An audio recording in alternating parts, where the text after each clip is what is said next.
Okay, whatever lesson I need to learn. Thank you for my lesson. Okay. This is me talking. 1, 2, 3, 1, 2, 3. Okay. Got a notice on YouTube. You guys see it on Facebook? Okay. People seeing us mess around. Yeah. That's good. All right. Well, hello, everyone. Hello to everyone in the room. Hello, hello. Hello to our online audience. My name is Kate, and you're joining us on our work party Saturday. We've had a nice day here at Life of Learning Foundation in Oregon. It's actually a gorgeous day today, and we got a lot of work done. Saw a lot of people busy cleaning and doing all sorts of things. We like to do that every so often just to make it pretty around the foundation. And after we have our work party, we have a nice lunch. We had the world's greatest chili today. The world's best chili. So if you want to know more about that and you want a recipe, ask Barbie. She's got 3 different versions. Give them her phone number. Yeah. That's 555-476. Yeah, and so now we're settling in for our discussion with Guy. It's just now 1:30 p.m. Pacific time here, and we're going to be online for the next 45 minutes. And if you're out there in cyber world, you can, if you want to send a question or a comment, I'm going to be monitoring that during our stream, and I can come up and read it to Guy and to the group if you wish.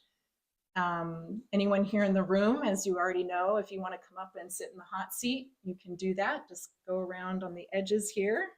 Come up anytime. There's an opening, and I think Don't touch the table. Yeah. So, you know, guys, if those of you who tune in for these all the time, I'm always trying something new. And today I have new mics, but they're very sensitive. So I've asked that no one touch the table because you're going to hear some little scratchiness out there if they do. So it's not my fault. Ask me how insensitive are they? How insensitive are they, guys? When I raise my voice, they back up. I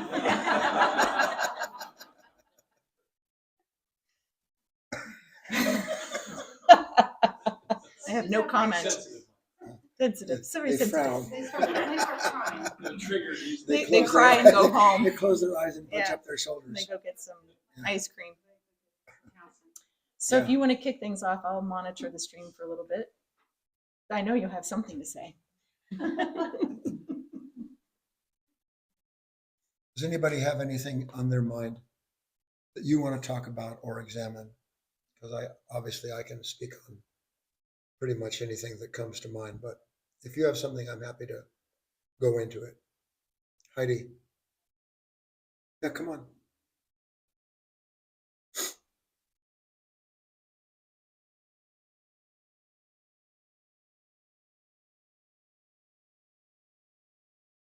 Hello. Hi. Sorry, Kate. I feel pretty stuck in my inner work. Any attempt to speak, my mind tells me what you will say to me, and the dialogue is dark. I feel like I'm seeing a lot of things that have been hidden, and there's just a real war, a real battle going on for my attention. But the predominant feeling is, like I'm in the darkness. Mm-hmm. And don't, if I can just speak freely, I don't feel like I deserve any help whatsoever. And yet grace is just always there. But Well, I could use that's some. kind of contradictory. Yeah, that's right. That's what it feels like, just contradictory thoughts. Well, grace is there or it's not, or you're in a struggle. They don't go together until a certain point, and you're not at that point.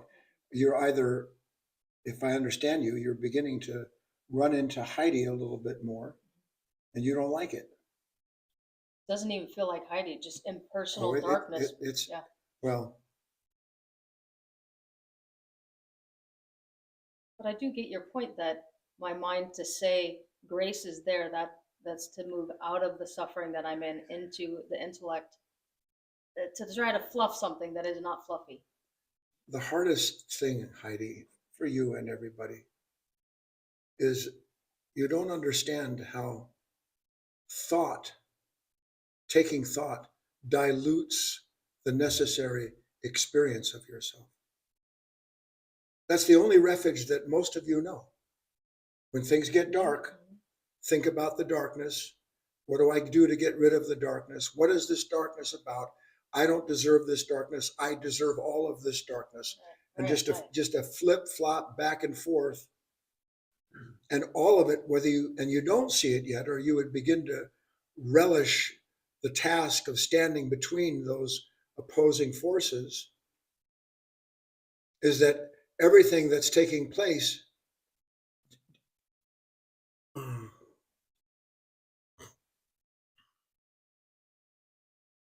I can address this. You can sit here if you want to, but I'm going to talk to the group.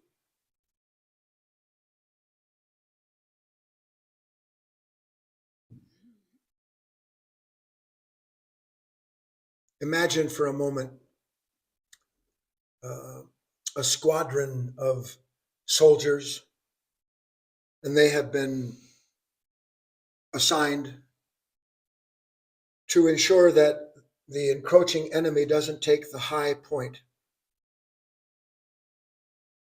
In battle, that's always the advantage, to have the high point. And as above, so below. One must always have the high point. But you get lured, but you don't know how you get lured. So imagine the skirmish is going on, and there is no development without skirmish. End of story. You think somehow or other that you're going to wake up and walk through this spiritual life and into this interior struggle without getting banged up, you're completely mistaken. But the process is to understand that what's getting banged up isn't you, and that takes a long, long time to recognize that. Now, one of the ways in which you can expedite the journey, to use those words, is in this example in the story. So here's a skirmish. Young lieutenant, we'll call her Lieutenant Heidi, because Heidi likes to hide. And this battle's going on, and everything gets squandered. What's the word? Separated. Scattered, that's the word I want. And I'm great when I've got everybody with me, when people are with me, husband, wife, friends, family, the students are with me, and let me at it, But then inevitably, like I spoke about actually this morning on Inside Timer, there will come conditions that scatter all of that. And rather than the certainty of belonging to some nuclear group or some nuclear set of thoughts and feelings called the way I interpret teachings, it's all the same. Suddenly they're all scattered, and now I have no allies. I'm alone on the battlefield. Good description? Yes, indeed. Everybody know that?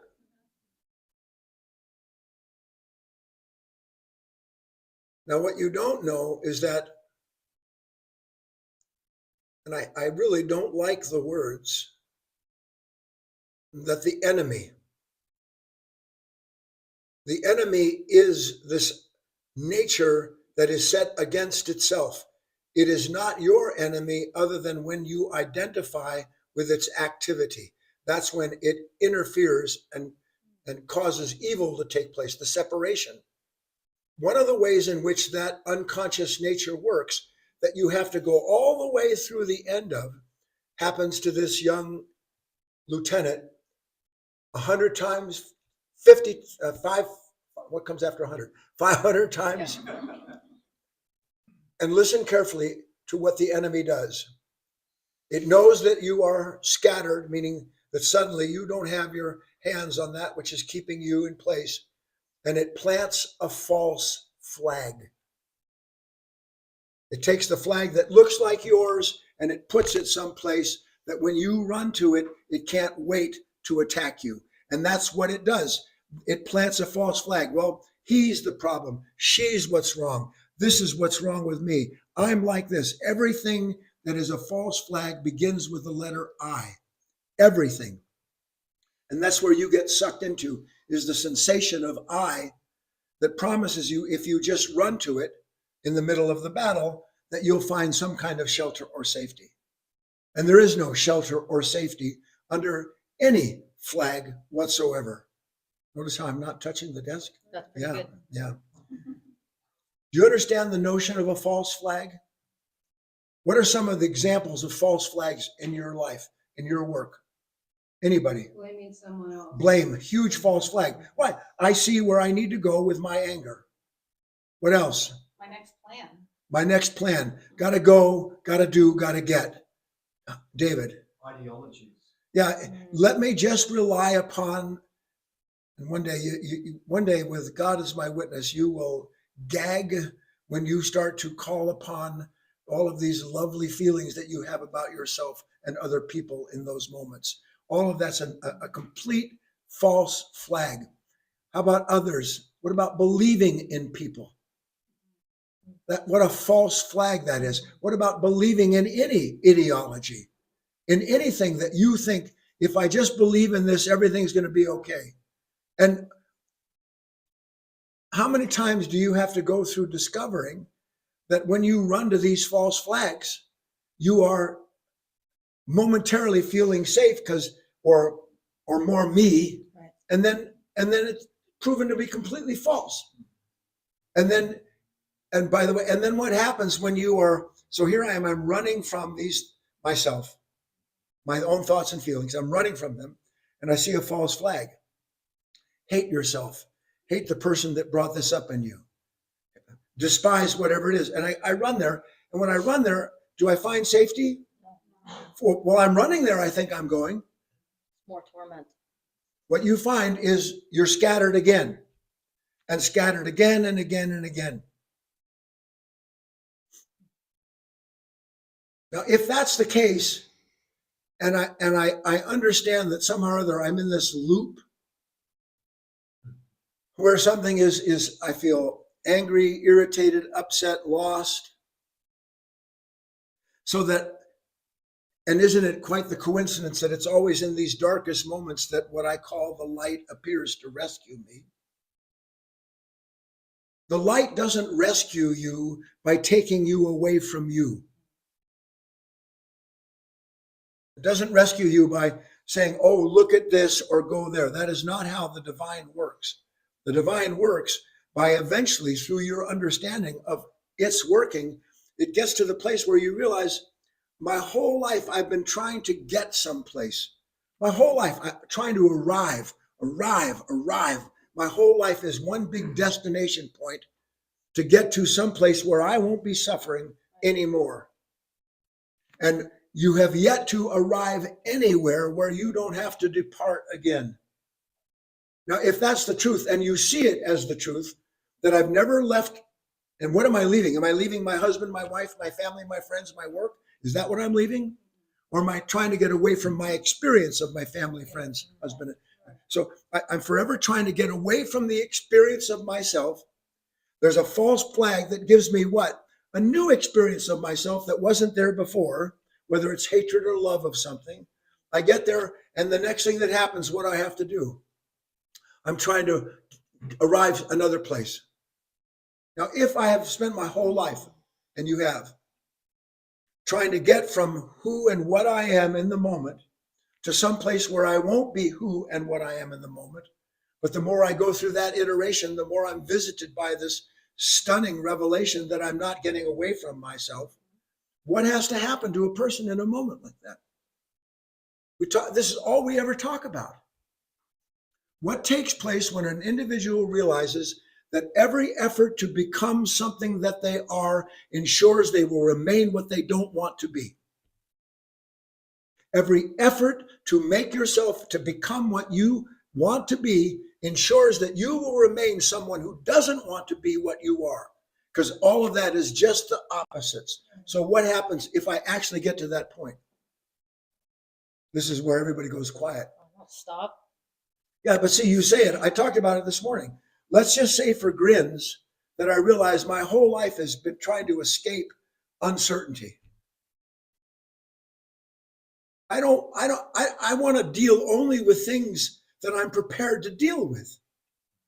And if I'm not prepared immediately, I want to have some kind of something in motion so that when this moment comes, and time is a predator, but not time because of the tick-tock clock, time as the predator, as the difference between good and evil, between want and not want. That's what time is. So this mind creates time. Where I am, where I want to go, where I don't want to be, where I need to get to, what I want and need to get in my hands so that I'm away from what I want. That's time, that's space, that's time, distance. There is no distance. This is what we can't bear hearing. There's no distance between what I am and what I don't want to be. No distance at all. But I don't know what to do if there's no distance between what I am and what I don't want to be. That's why I have to have some place to go. I have to have something to do. I have to have some place to run to. Because if I've got no place to arrive, sweet Jesus, what am I? Do you understand? Yeah. What am I if I don't have tomorrow not to be me? Guy, are you saying that I can't bear being You myself? cannot bear being Heidi. And it's not even being Heidi. It's just aware of Heidi. I wasn't kidding this morning when I said, one day, God willing, you'll actually understand, this is the most difficult thing I've ever done in my life, is allowing this uncertainty to remain. It's the most difficult thing I've ever done in my life. Because uncertainty means no continuation. That's what uncertainty means. Mm-hmm. The discontinuation of what is certain. Isn't that uncertainty? I can't bear that. And so that consciousness that cannot bear uncertainty, and we live in uncertainty, is a fabrication of a level of mind imagining itself into existence and then doing everything to try to make its little fairy tale world. And by the way, it's fairy tale ideals about people and things. It just has to keep the fairy tale going. And if you're lucky, although it won't feel like it, you will start to see beyond the shadow of doubt. I have one task, and that is to be here in my body, aware of what's passing into me and through me and everything that's connected to it. One task. And then you will hear hell instead of being in hell trying to escape it. Hell being a mind set against itself and everything that it sees as being against its own wishes. There is no physical hell. You are in it about as close as you can get to it. But isn't it true? And then heaven shows up. Isn't it true? Then I hit the ball good, John. Wow. Yeah, heaven for at least half a hole. I made the 15-foot putt. It's heaven. And there's nothing in you that recognizes you become 100% identified with the outcome. And the minute that you're 100% identified with the outcome, it is impossible that the next thing won't have uncertainty in it, because my identity is dependent upon the continuation of what gave me heaven. And it didn't give you heaven. It was just a moment. That's the next thing that's so hard for us to understand. My pleasure doesn't exist apart from my pain. I could go through this room and ask each and every one of you, what's your greatest pleasure? And if we looked at it closely, we would see it is intimately connected with your greatest pain. It is. So if my pleasure is intimately connected with my pain, is my pleasure separate from my pain? Is what I want separate from what I don't want? It is not. Now, who do I need to teach me that? When my whole life is preference, pleasure, I want to keep this thing alive for as long as it can go. And what you really want to keep alive, what it really wants to keep alive for as long as it can possibly go on, is this sense of myself, which has to end. So what you're going through and what any real aspirant goes through is I'm beginning to see that this thing doesn't go the way I thought it was going to go. I'm still fighting to get it to go the way I want it to, but I'm beginning to suspect, I'm beginning to suspect I'm going to have to go through something I don't want to go through. And that I don't know how to fight at all. And that you don't know how to do. But see, that's what happens with teachings. That's why sometimes I think to myself, throw all this away. What happens with teachings is that you have some place to go. And the whole of the teaching is to show you there is no place for you to go. For you to actually see if, in fact, this consciousness cannot be separated from its experience of any given moment, then that seeming separation that I create, that it creates, is forever coming up with the next place or person or power that I'm going to get my hands on. And all I have to do is just think about it. Isn't that true? All I have to do is think about what's to blame. All I have to think about what's beautiful. And I'm right back one way or the other in that spot, by the way, in that quantum field that's been collapsed by my identification with that particular thought, just like that.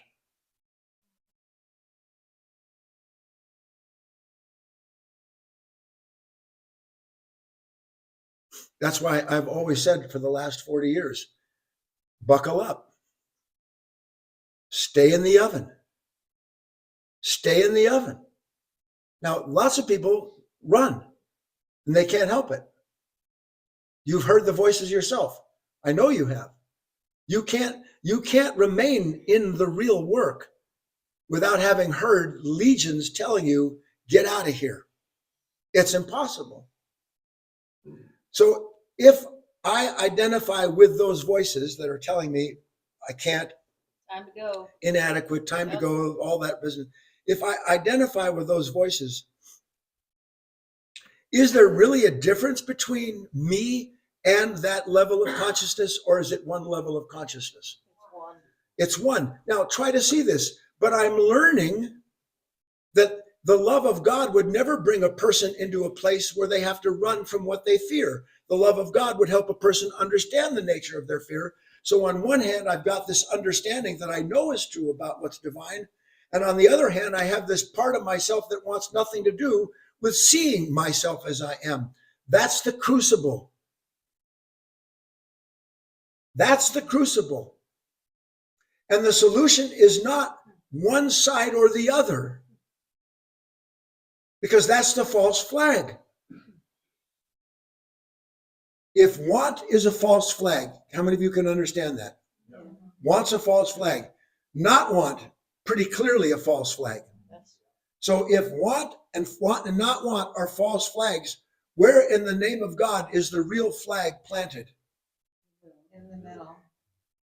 Tomorrow's talk, by the way. In the center. Right in the middle of it.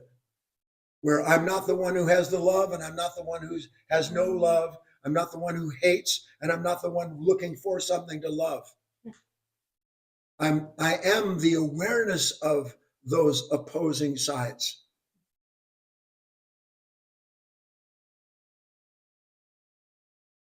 Yeah, which is just counterintuitive to the Well, self to not be fully in love and in, or fully hating and out, but to be in the middle. That's new ground for me. well, yes, it is.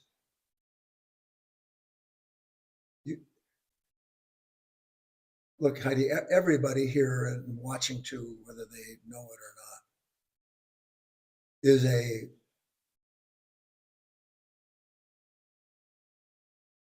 is an unwitting captive, because you are complicit with the need to know yourself through someone or something else.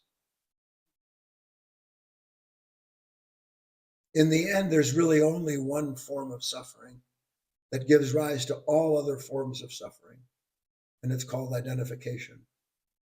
All said and done, there's only one real kind of suffering, one source of it. And if that's true, only one real solution for it, which Christ alluded to, didn't he? Lose my life to find it, die to live.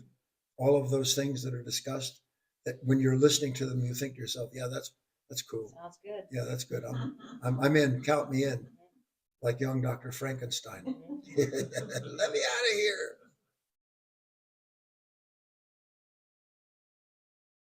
Thank you.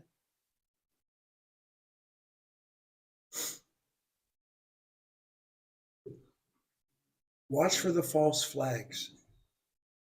You can do that. The relief of being rescued is stepping into the trap. The relief of feeling rescued is stepping into the trap. Watch for the false flags. Hi, my name is Leah. So this has been on my mind for quite a while, and I'd just love to hear your thoughts on it. A false flag. And you had said to a student a few weeks ago, your confidence betrays you. And it's occurred to me over and over that these teachings can be taken like any religion, where you get really good at articulating the concepts. Yeah. And being able to speak Like you know something. in a knowing. And because I can talk with other students and we can get together and we can talk. Massage each other. Yeah. In basically repeating everything Guy says or that we read in any book that talks about the work, that becomes the distraction. That becomes the false flag. It becomes the place to hide and not see. To be in the middle. It's not a middle ground. So now what? Well, now for Leah, it's wanting to be aware of when I'm jumping into that boat, the knower. It's the knower. And it gives relief. I can see where when Leah's in pain or Leah's uncomfortable or Leah's uncertain, easy to go to a concept that she's read in some spiritual book or heard you say to like solve the problem. It's gone instead of sitting in the discomfort of Leah.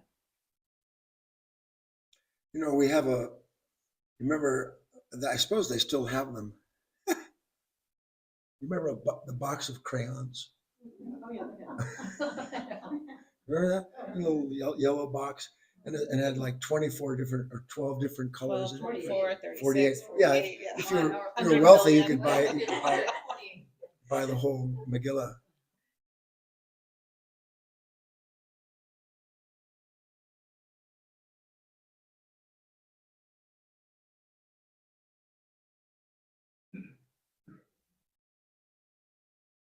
What if you could understand what it meant not to color the moment that you're going to step into? Or more accurately, what if you understood that whatever you think the moment is calling for, the color that it's calling for, green, envy, red, anger, blue, depression, yellow, cowardly, whatever those colors represent, which was all planetary, by the way, just for grins, by the way. Meaning what was dominating me, what influence. Now we're trying to look at something here. I don't want to, I just want you to look at something.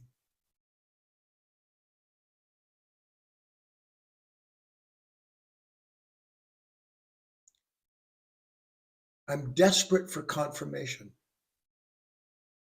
I don't know that I'm desperate for confirmation, but I'm desperate for confirmation.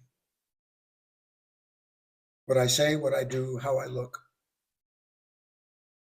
Unless I can get some kind of agreement or confirmation with it, then I am terribly uncertain. And the more uncertain I am, the more I'm driven to seek the confirmation, the approval.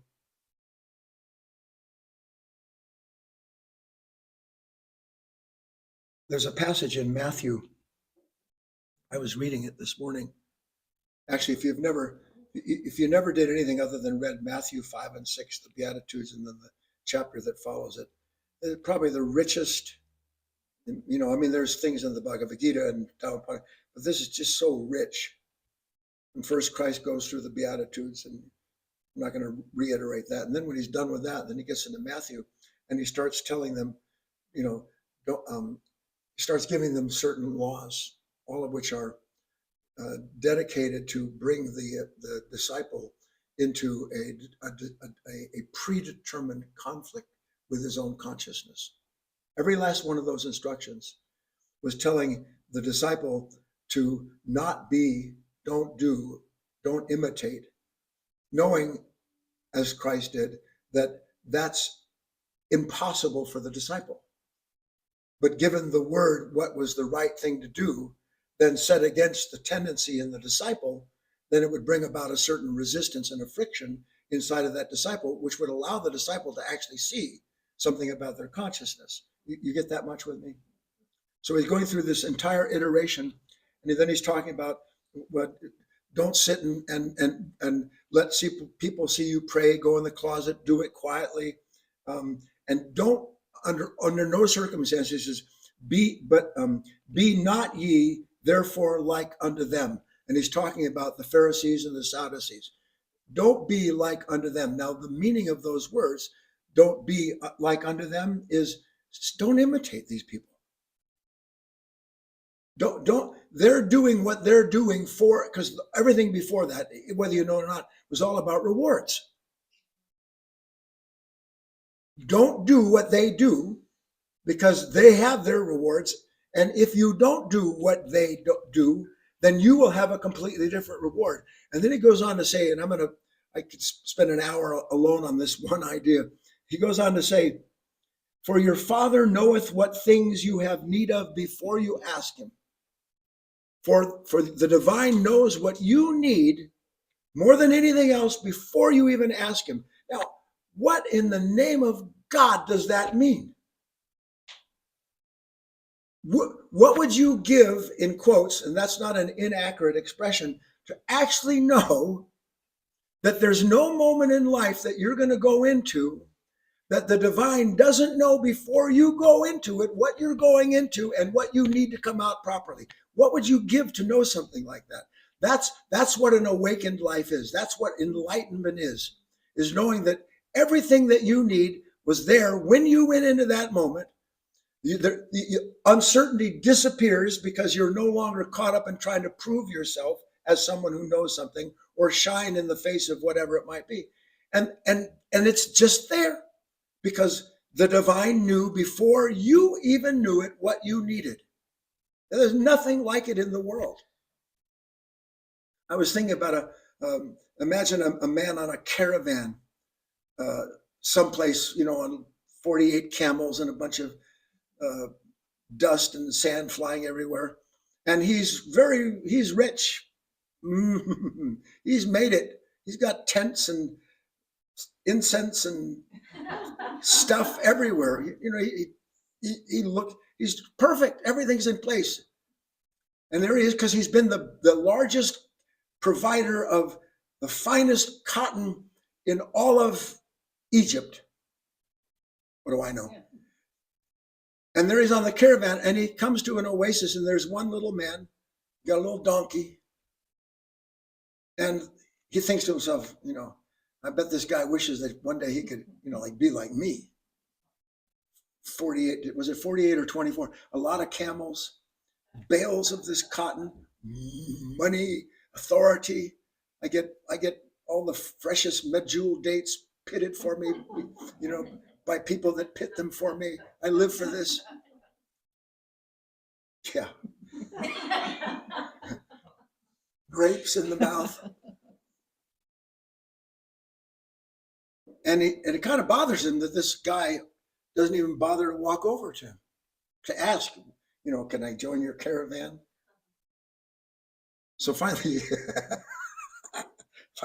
he's so bugged that this person doesn't want his approval. He needs to go get it. And he walks over and he says, basically, we never say this out loud, but inwardly he's talking, but he's going, do you know who I am? I mean, look at my Ferrari camel. It doesn't even run on food. It's electric.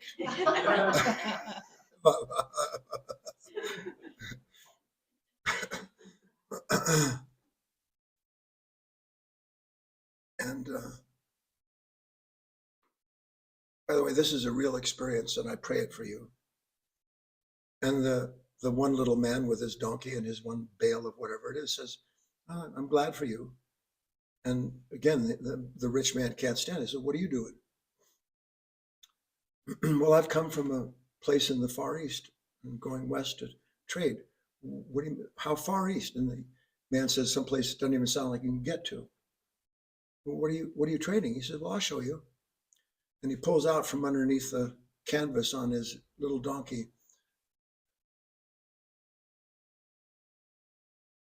about a dozen pieces of silk.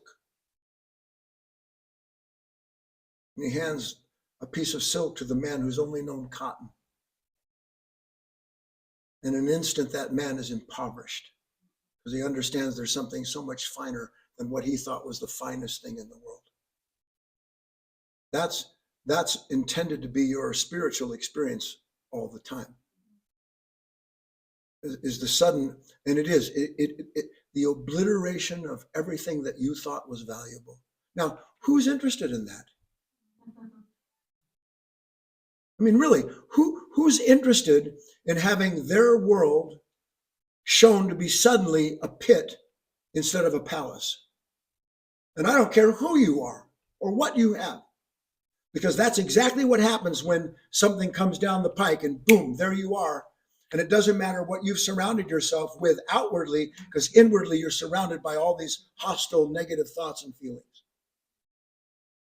And only the divine, only the understanding of that and not planting another flag trying to escape it can turn the cotton into silk, the water into wine.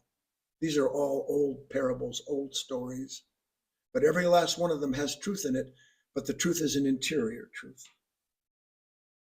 So it doesn't mean, full circle, that you don't sit down and have a glass of wine with friends. It means that you can make the same sacrifice that I talked to Heidi about with your friends. Maybe instead of believing that I'm supposed to be the one carrying the conversation or enlightening it because I'm surrounded by, spiritual wannabes, maybe instead of that, maybe instead of throwing in that priceless thing that I was about to throw in, maybe I'll just choose to watch myself instead of talk about myself. And then I give up a little bit of myself. And when you do something like that, you get to see something about yourself that isn't the continuity of yourself, but a sudden awareness of an order of yourself that you didn't even know was there, that you needed, because now you see, you know what, I actually felt compelled to do that. What compels me to speak truth? Can truth compel me to speak truth? Then you are the sacrifice wherever you go. Again, I'm speaking in fairly glorious, large terms, but the essence of it is the truth. And little by little, everywhere you go, that becomes increasingly what you do. So your life isn't so much about you anymore.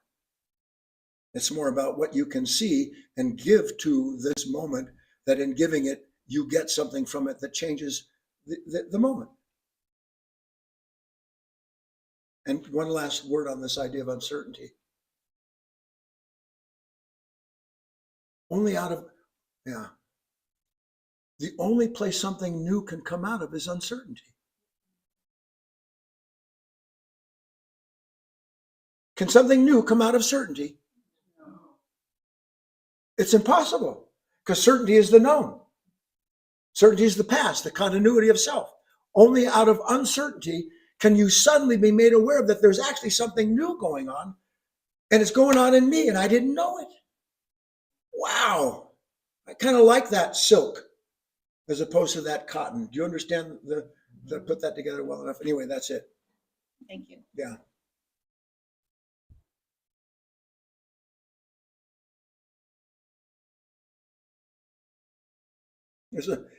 We struggle to give ourselves a new life, and we're being given one every moment.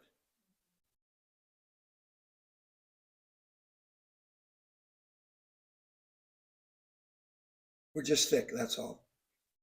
Not a crime to be thick. It's a crime to add thickening, but it's not a crime to be thick. You can't help it any more than anybody could help it. We're born into a very thick world, thick and sick and thick.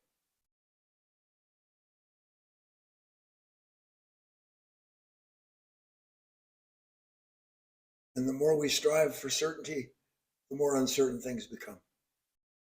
As you can see it in the world right now. What would happen if you actually understood that you have, as I said, for your Father knows the things you have need of before you do? What if you let that uncertainty in the moment prove that to you?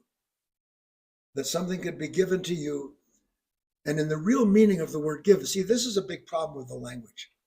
I say something new can be given to you, you think of what, like Land Rover, Porsche, Cayenne, four-seater. Yeah, no.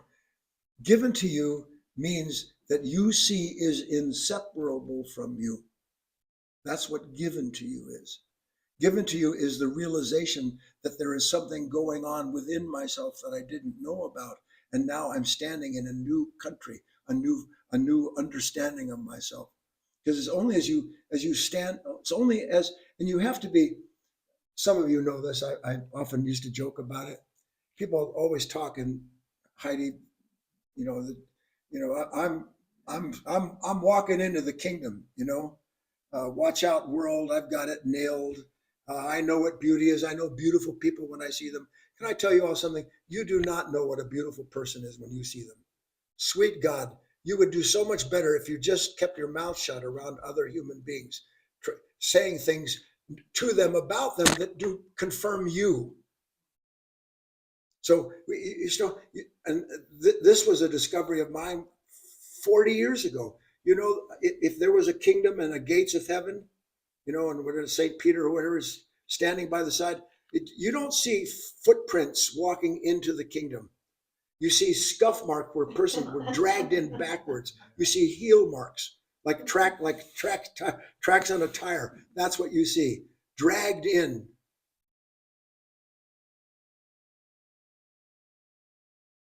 And then you thank God that something didn't give up on you, because you know in your heart of hearts, if you get anywhere near that, that you are the last person on this planet that deserves grace. The last person that deserves grace. And then when you really know that and you receive grace, then you understand how God, my strength is made perfect in your weakness. Then you actually understand that.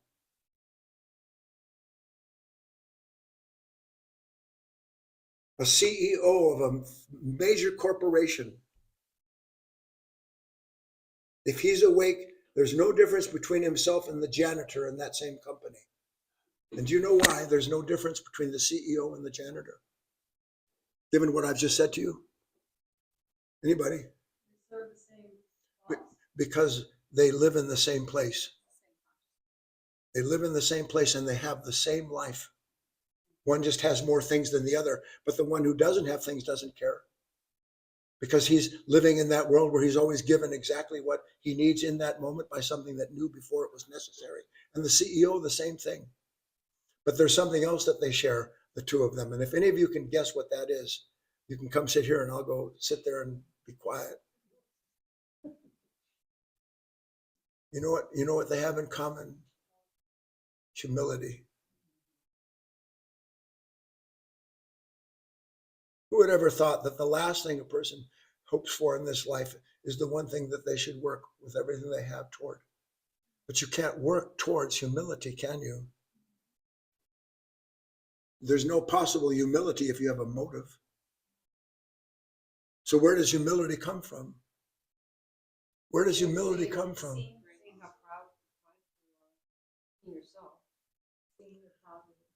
Humility comes from seeing in the moment that you're given everything that you need and that you didn't have to do anything for yourself to ensure your security, spiritually speaking. That's humility comes with recognizing beyond the shadow of a doubt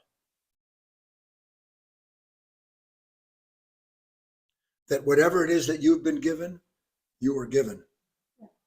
You didn't do. You didn't make for yourself. That's where humility, and that's the awe of God that they talk about in the Bible, the fear of God, is that this relationship with something that is so beyond the ken of imagination, so far beyond. I mean, look, and I will, like, especially during the December talks, I'm going to go quite deeply into this idea that your Father knows what you need before you even know it. That's an actual state. That is an actual realizable state. But you can't make that state for yourself. You enter into it by withdrawing from yourself, by seeing that you keep trying to find this false, make a flag for yourself. And the reason that the CEO and the janitor have the same life, the same love, and the same humility is because those individuals, through however that took place, they entered into that place within themselves.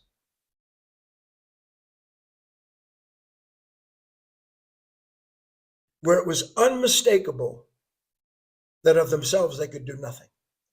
And as an accord with that, they were given something that they couldn't, something beyond what was uncertain, and certainly far more than they could ever imagine in terms of wanting to be certain.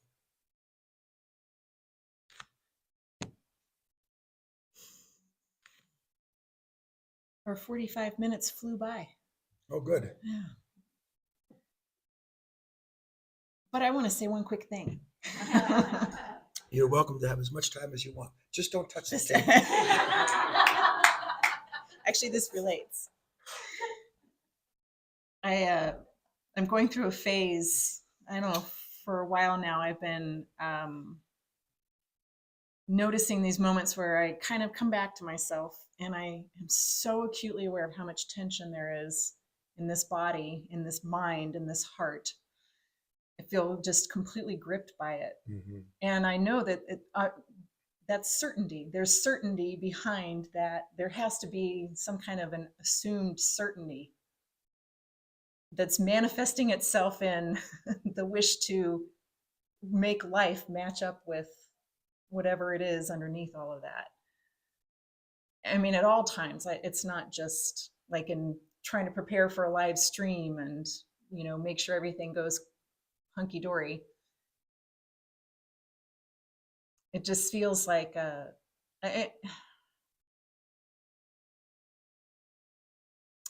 actually do see it as a gift. I mean, I see it as a gift because you even said to me somewhat recently, there's an energy in these moments of heightened awareness. And I don't remember anything you said other than that, but I remember that, and something in me just brings that to mind in those moments.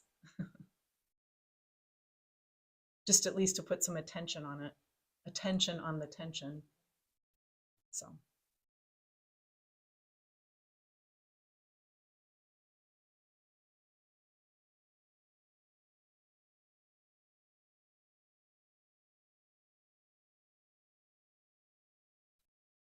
When did I talk about push gives to shove? Was that Wednesday night? Wednesday night. And I tried as best I could to point out that push comes to shove, shove comes to push, because that is the way this consciousness works. What it pushes against shoves back. When you push against life, you're not pushing against life. You're pushing against what you wanted from life that you didn't get. And when you push against what you didn't get from life, life, in quotes, will push back, but it's not life pushing back. It's the same consciousness divided into push and shove.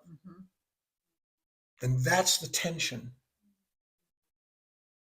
And you'll think to yourself, and you'll go through this, it'll be inescapable.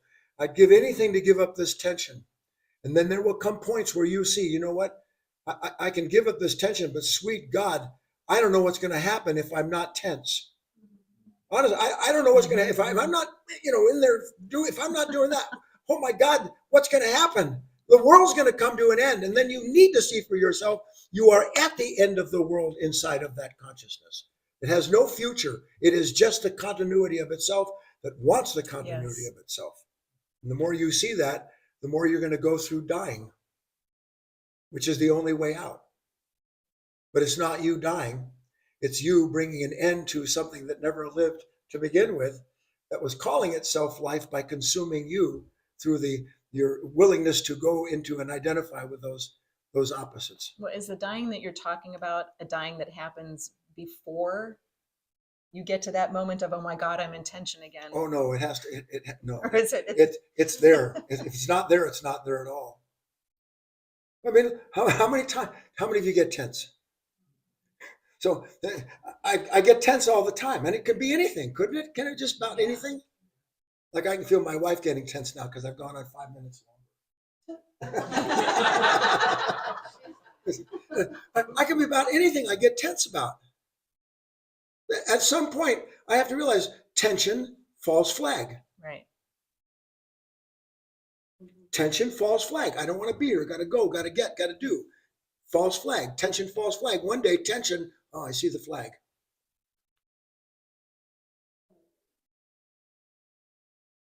Then you please God.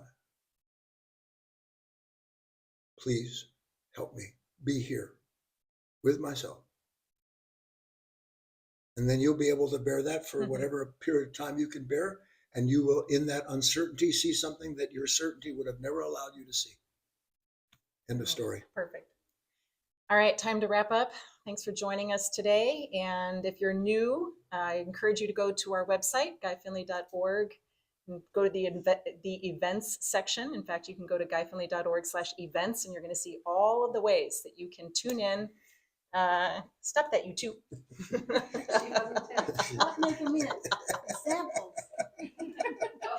And with that, we'll see you next time. Yeah. Join us whenever you can, everyone. Bye.